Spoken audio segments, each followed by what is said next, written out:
Welcome, Lisa Gio. How are you today, sister? I'm so good. I'm happy to be here to spend some time with you. I am happy that you're here too. I was going back and listening to how I start all of my Living a Bold Life series, and they were all like, and we're recording. Welcome. And I was like, we're going to do something different today and surprise everybody. Right. So I hope I've surprised you all getting out of my comfort zone with how I introduce. If you are a regular watcher of the series, thank you so much for being here. I believe it is so important to share stories, to share our own stories, to bear witness. It's healing when we hear people's stories and when we share our own. It heals the planet. So this is more than just an interview in my opinion and in my heart. So thank you for watching. And if you're new to the series, this is not something to make you feel like you're not doing enough, like you've got to be taking all these big, massive leaps all the time. Very often, people who are committed to living a bold life are just saying, how can I keep showing up in my highest and best? How can I serve? How can I make an impact? And the cool thing is, a lot of people that I invite on here are like, you think I'm living a bold life? So it's kind of cool to see how people see themselves. But really the intention, it's to inspire, it's to empower, and it's to show that a lot of us have a lot of parallels, but then we have all these different individual nuances because we're different. And I hope that at the end of it, you see that you can do anything you want to as well. It's usually just a matter of having certain things in place for yourself to make that happen. And so we share off the highlight reel here. This is authentic. Um, and who we have with us is Lisa Gio. And Lisa is a creative mindset and brand coach for ambitious executives and entrepreneurs who want more creativity, joy, and agency in their life. She helps her clients create the impossible using a holistic approach to design their life and brand from the inside out. And then whatever platform you're watching this on, I'm going to have her Instagram tag and her website so you can go there and check it out, because we were actually just she was sharing with me some new ideas for her bio, so that's going to be shifting a little bit in the near future. So as always, we're all evolving and doing all the things. And who Lisa is to me, Lisa actually went through the same coaching program that I went through. So I met her when she was going through it, and I was a mentor coach. But even as a mentor coach, you're still going through the program. So we got to connect that way. And, we've stayed connected, and I watch who she is and what she's up to. And you'll know soon enough why she is a guest on the show. So thanks again, Lisa, for being here and being willing to share a snippet of your bold journey. Because we know that once you start the bold life, there's usually no turning back. Yes, 100%. So we're just here, y'all, to get a snippet on Lisa's long, expansive, amazing journey. And so we kind of roll through the 5 questions and just flow. And so I never know what anyone is going to share with me. So Lisa, in this moment, you may have already thought of what you want to share, or like some, you might scrap your plan and change it all in the moment. So right now, what are you feeling called to share as one of the boldest moves that you feel that you've made? So y'all, it doesn't matter what anyone else sees from the outside. It's what feels bold to us. That move, Mhm. that was our bold move.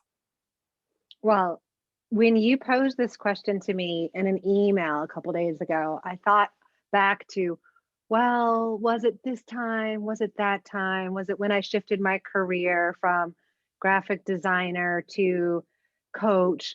Was it when I, first got married I mean, there's lots of different times that can be considered bold.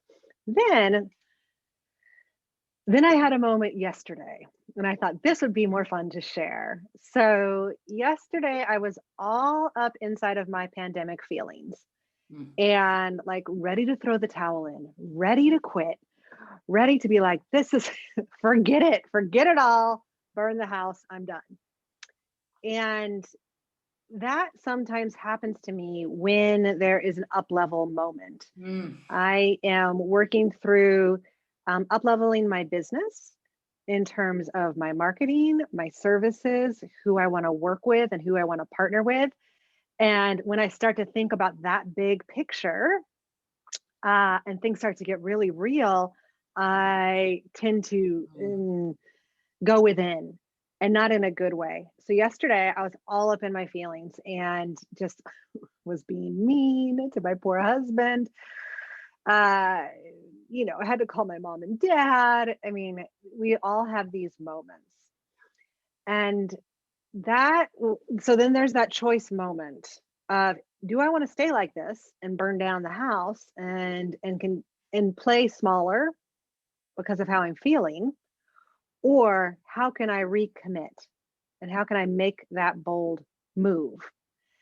And so this morning I woke up and I could tell there was already a shift within me. And sometimes that happens, you have an incredibly like busy, overwhelming, bad burnout day. And in the morning, you have had a good night's sleep. You are refreshed. Your mind has actually gone through the cycle of cleaning out the toxins from the day before. And you can reset. So that's when I put in a lot of these coaching practices that you and I know and love to actually reset who I was being and get into action to recommit to this up level.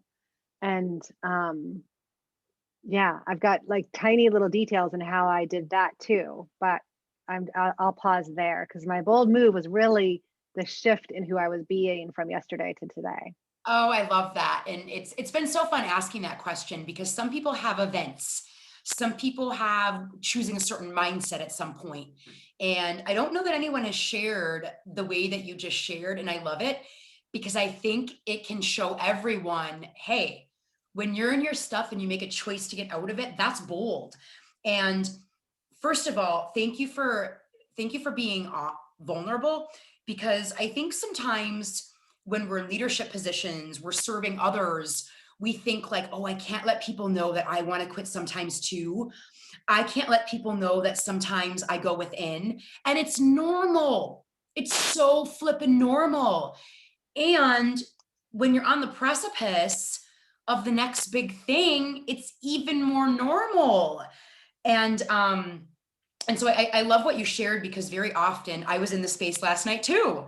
And what I've learned now came from one of the leaders we had, Rodney. And I remember he said, on Mondays, I don't pay any attention to what's in here because it's not good stuff. And so then I realized, when you're really tired, when you're really whatever, what if you just didn't entertain all that, right? And it doesn't mean you're not feeling it. I felt it last night. I was like, nobody loves me.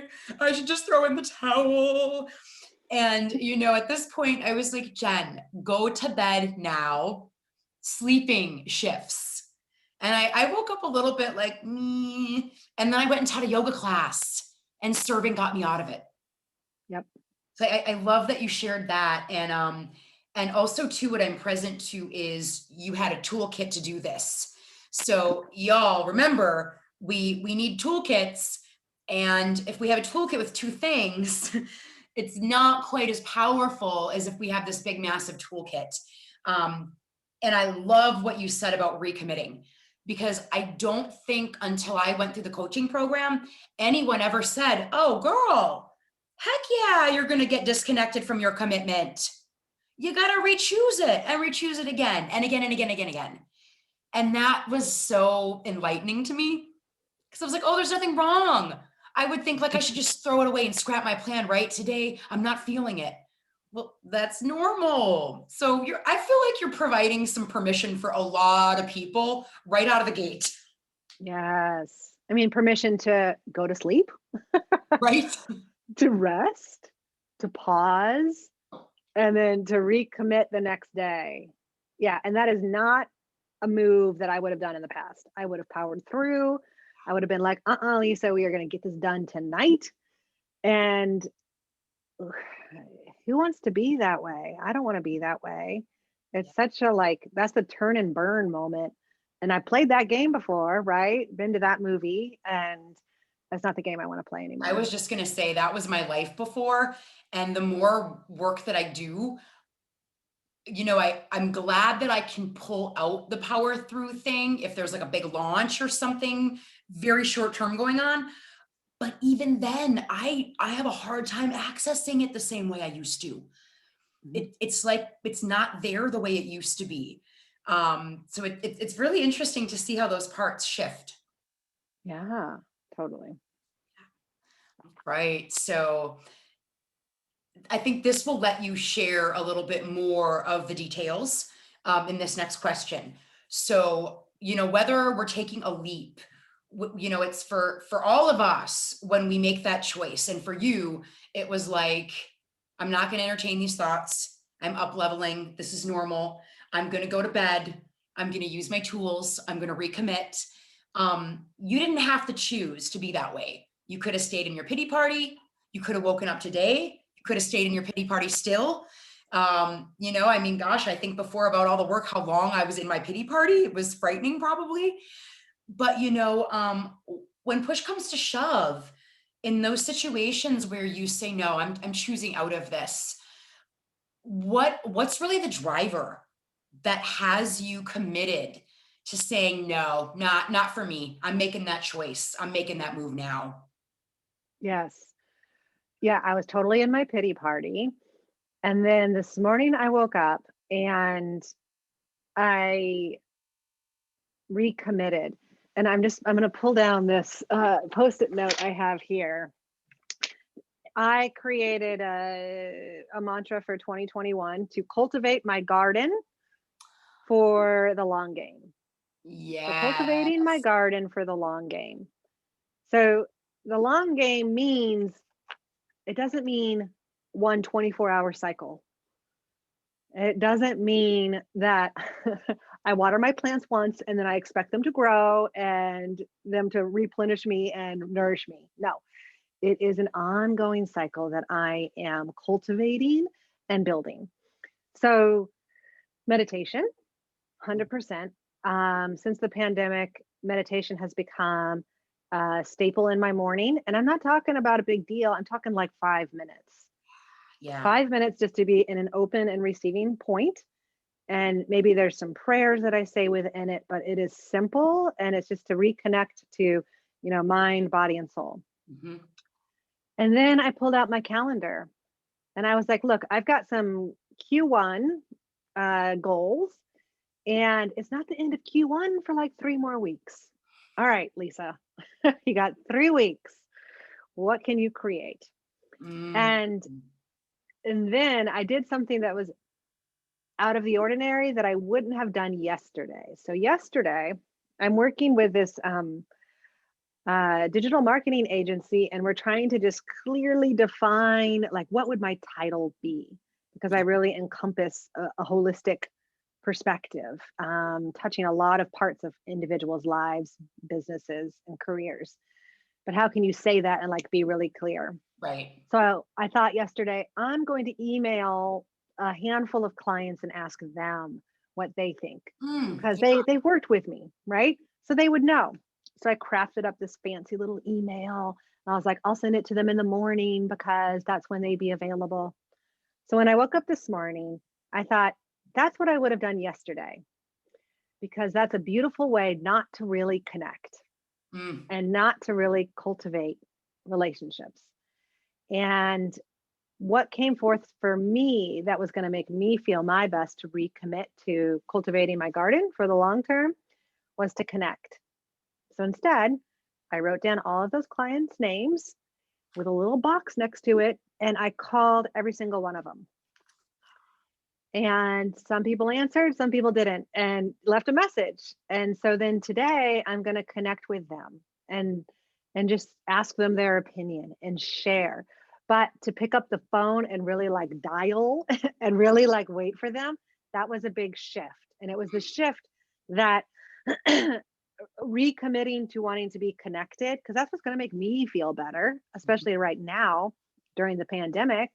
when we don't get the smiles, we don't get the hugs, we don't get the like one-on-one, Yeah. face-to-face relationships. So those were like the big shift moments for me, what I needed internally, and then how can I create that and actually take action? I think that was the bold move and the big shift for me. So much juiciness in there. So one, I love that you have a visual reminder. Yeah. I'm over here like, hmm, hmm. So Yeah. y'all, we write things down so it stays in our face. Put it right So if here. you wonder why we always tell you that, there's something to it. You can interrupt those feedback loops just by seeing it and being reminded of it. So I love that because I mean that's so powerful, right? Like cultivate my garden for the long game. And I think anytime there's a metaphor in there, it helps us kind of relate to our experience in a different way. Because to your point, you know, would you water your plant once and then be like, my plant's dead? Ugh, damn plant. What's wrong with it? Well, you didn't nurture it, right? Of course Yeah. it's dead. Then you have me with succulents where I love them too much and I'm killing them. So I need to learn the balance of love. Yeah, totally. But I love then what you had said, too, is what can I create? Because it invited you into a different way of thinking. And it really reminds me of something that was said. I do a lot of these interviews all in 1 week, so I have a bunch queued up. And I did one on Tuesday with another woman that I went through the second leadership training that I did. And she was doing the recording with me while she's on sabbatical at her family's in Zimbabwe. And she shared the most beautiful phrase, and I cannot, it's long, I don't know how to write it, I don't know how to pronounce it, it's South African, but it's so beautiful. And it basically is just very similar to what you did, and it showed me like, wow, they are programmed to, when they get a stop, ask how they can creatively get out of it. And I feel like we're programmed to be like, oh, just stop, just give up, just throw in Yeah. the towel. So what she shared actually reminded me a lot of what you just said. And then what you realized was I need connection. Mhm. And I think a lot of people, particularly with how we're wired, might have the thought of there's not enough value in connection. Yeah, and that's an action. Yeah. Connection is like a being and an action almost. 100%. Yeah, because if I had sent that email, it's just a one way, and then it Yeah. stops. And then maybe they reply back and then stop and stop. So, yeah, I mean, me yesterday wouldn't have picked up the phone. Mm-mm. I wasn't in the mood. Like, I wouldn't have even done it. And that's okay. That's the exact right time not to pick up the phone. I give myself permission to rest and to Yeah. recalibrate and try again tomorrow. I love that. So y'all give yourself permission to rest. And it before you get into action, what we also heard Lisa say was she asked what she needed. And it again, it sounds like one of those things it's so simple and it is, but it's not always easy. There's a lot of value because oftentimes when you ask what you need, you might not know. And I think when we don't know what we need, maybe that's why we get stuck in certain spaces, right? Like, how often do you ask a client, like, what do you need right now? And they're like, I don't even know. And then when they Mhm. stop and think and they know what they need, it usually starts to access into something else. Yeah, you start to get some power back, right? It's kind of like if we stick with the garden metaphor, it's like, what do I need? I need to be watered, Yeah. Yeah. right? Okay, here's some water. Or if you Now, look what at do you need? children or animals, when they have an unmet need and you're not picking that up, they tend to show out. Yes, And so when yes, we have an unmet need that we're not picking up, we show out to ourselves. yeah. And then, Yep, down the rabbit hole. Oh, yeah, that's great. And so, Lisa, you kind of spoke to this a little bit already, but normally when I ask the question, more always comes. So, what I have found to be true for myself and for every guest that's been on here, when you are committed to living a bold life and making bold moves, we have to keep showing up. For most of us, there tends to be like and I use the word formula loosely, but there tends to be certain things we need. Like I know for me, my bandwidth is increasingly small if I am not well rested. Some people can get out of their ego well if they're tired. I'm not one of them. I am not one of them at all. And so there's certain things I know that I need to keep living life this way. And for me, because I'm so in tune with the seasons, they change even seasonally. So, just when I think I know what I need, I'm like, I need to relook at this because it's all changing. But are there any staples that you feel called to share that are really the non-negotiables? Like, oh yeah, these things need to be in place for me to keep playing this game, to even have access to what I shared with you. Yeah, totally. I definitely have just some so basic foundational work that is like how you keep a human being alive, right? Water. I have a little checklist in my calendar that has the day of the week and a little checkbox next to it that says water, meditate, vitamins, workout. I think I might be skipping one, but like that's it. I should probably add connect to that list too. And it's just, I mean, how many times do we forget to take our vitamins every week? Well, I was just like not taking them for 3 weeks. And then I'm like, why do I feel so funky? And like, why am I so down? Well, Lisa, take your vitamins. Like, so super basic and simple.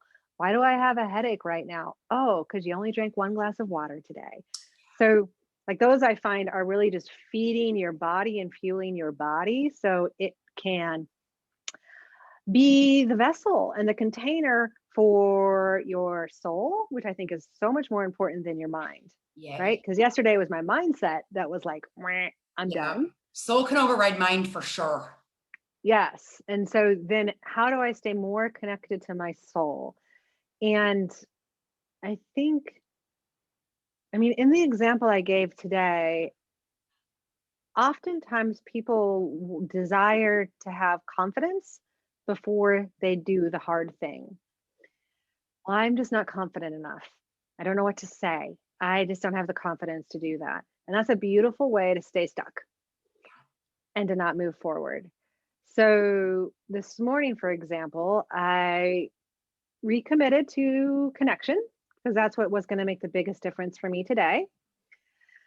I decided to call all those people. And then I was like, after I call them, that's when I'll have confidence. You don't get the confidence before you do the bold thing. Yeah, you get it after you do the bold thing. So by it must have been 9:30 this morning, I had called 10, 12 people and I was like, "Ooh, I'm feeling good now," right? I was like totally Mm. fueled. So confidence is something you get after the thing, but really pay attention to just your human foundational work to create the container so your soul can lead. I love that. And I love that you shared that meditation can just be 5 minutes because I think people have such a weird relationship to meditation. And as someone who does a lot of teaching of it, you know, there's just no right or wrong way to do it, right? If you just sit there and you're not doing anything, even if your mind is busy, busy, busy, you're still resting to a point, like it's important to just give yourself a few minutes of space. And I'm a big fan, like if people have a busy mind, I'm like, well, try tapping, try a visualization, Mhm. try something that engages the mind.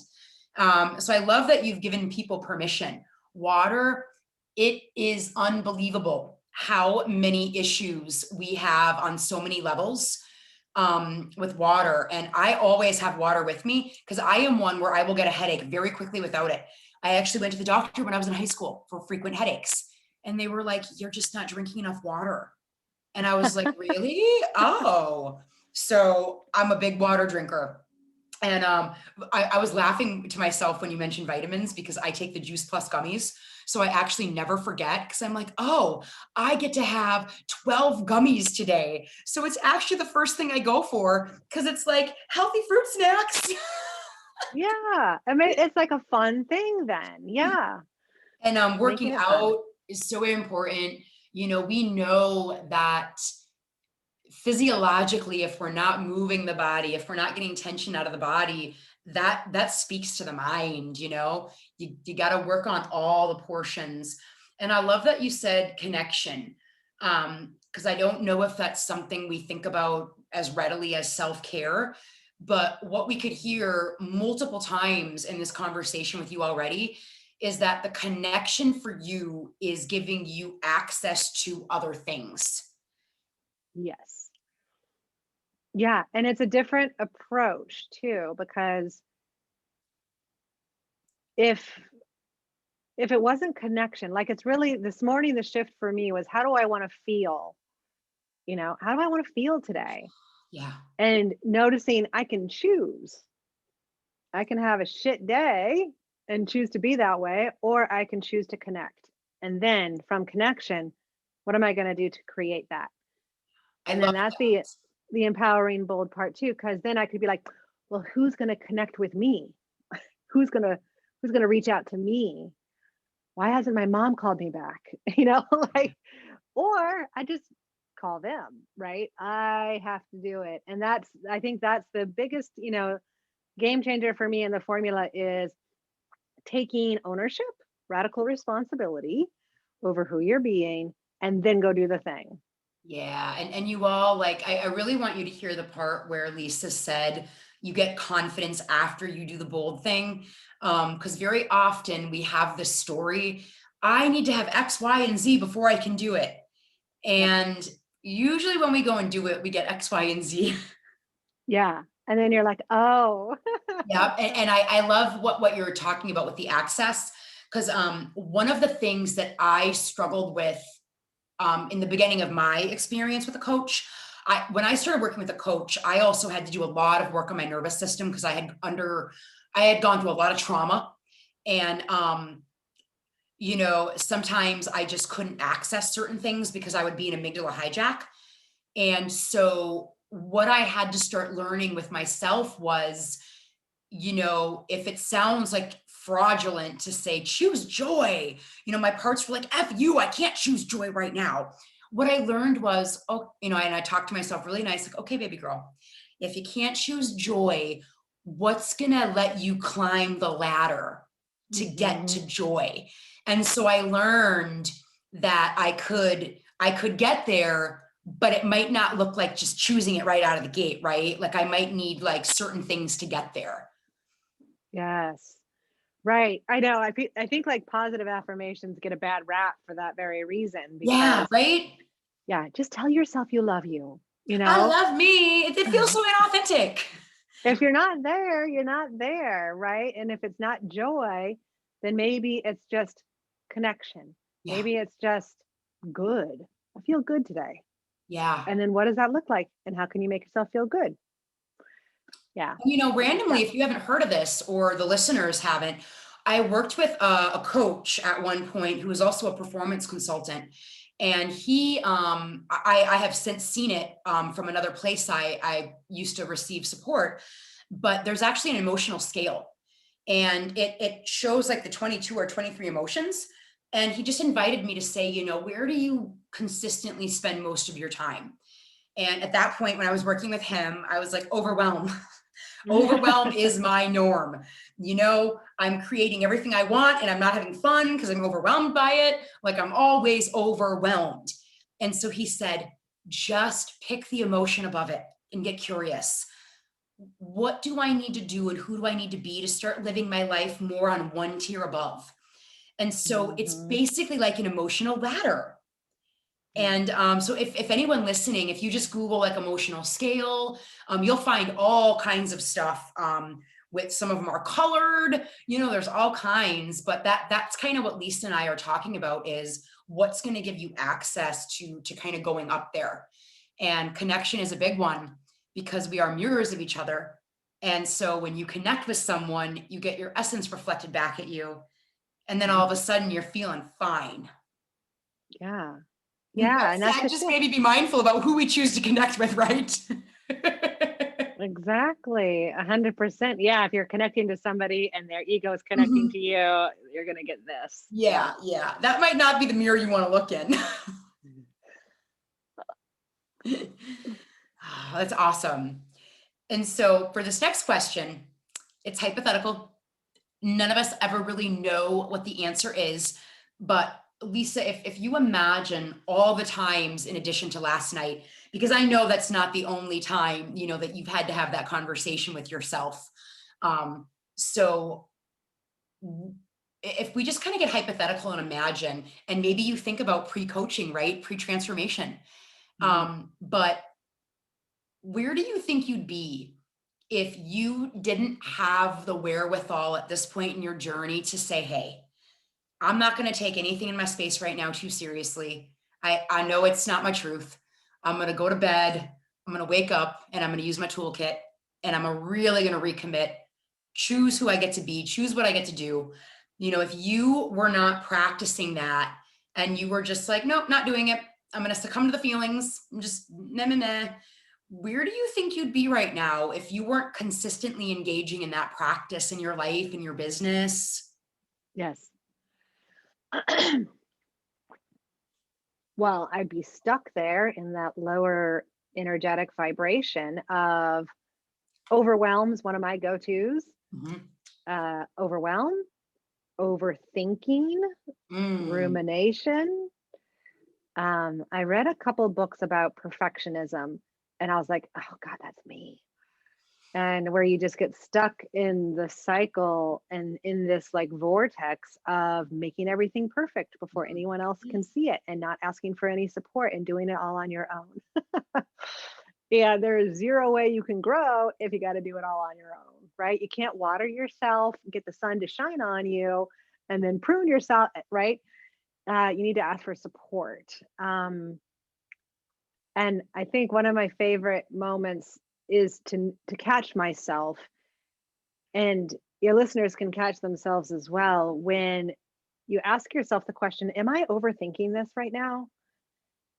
The answer is always going to be yes.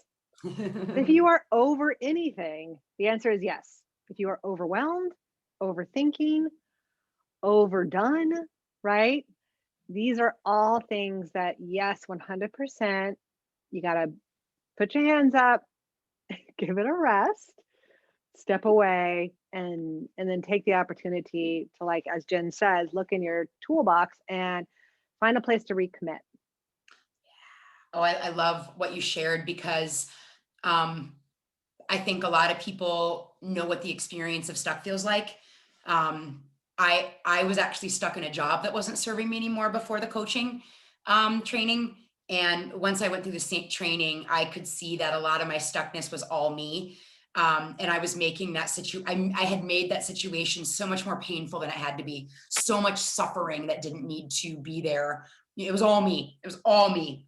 And I think a lot of people know what overwhelm feels like. A lot of us know what analyzer feels like. I mean, when I worked with my last branding and marketing person, she was like, you're paying a lot of money for me a month on things that we don't need to be doing together. And I said, you know why I'm doing it? Strategy spins me out. And I am Mm, getting stuck in analysis paralysis. I'm mentally exhausted. And if I can pay you money to keep me out of that, you bet your ass I'm going to pay you money to keep me out of that. yes, take it. Yeah, right. Uh, So that's part of the reason why I get a lot of support and things that pull me into my controller or analyzer. Um, and I love how you said you can't grow if you do it alone. And I've actually never heard anyone make the analogy of you can't water yourself, you can't get the sun on yourself. But I think that's a really powerful one. Because if I was telling my plants like you're on your own, they would be yeah, dead right now. yeah. They Good need, luck. right? And so I love that. I think one of the biggest things this interview series is normalizing for people is support. Because every single person on here, I think except for I had one guest a while ago and maybe it wasn't the best fit because there wasn't a lot of support happening and I was like, oh shoot. But everyone else has mentioned support. And y'all, the stuff that we're talking about, it sounds simple and it's not easy. We have not been programmed to do the kinds of things we're talking about. We've been programmed to be a victim. We've been programmed to quit. We've been programmed to suffer. And so this is why we typically need help outside of us. Because when you're in the emotions, it's like, what's happening? Ah! Yeah, 100%, right? To get stuck, to be in the overwhelm, like you said, to quit, um, to power through. That was a big one for me. Oh, just power through this. You can do it. Uh, yeah, I mean, even like all those pandemic feelings right now, it's a-okay to be in them, but just recognize, be in them for a little bit, pause, rest your body, your mind, your soul, and then recommit. And recommit to what your highest and best has chosen for you. Yeah, yeah. I'm in a group chat and one of my friends was talking yesterday. And yes, we're all excited that the world is going to be opening back up. But, she made a comment, oh, well, pretty soon we can all have happy lives again. And I was like, boo, if you haven't been having a happy life let's talk about that, right? But Yeah. I love that. And I love the analyzer part that you said, because I've actually got to post it here and it says, lean into the joy, groundedness, and what takes the thinking into doing. Yes. That's a practice that I'm working on right now, because I've got a lot going on. So I'm noticing if I get stuck up here, I'm like, what can take that thinking and make it into an action so I'm not stuck in my head? Yeah, 100%. I love that.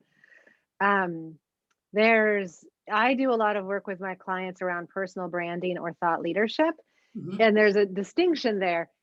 If you are a thought leader, you need to have both the thought and you need to lead.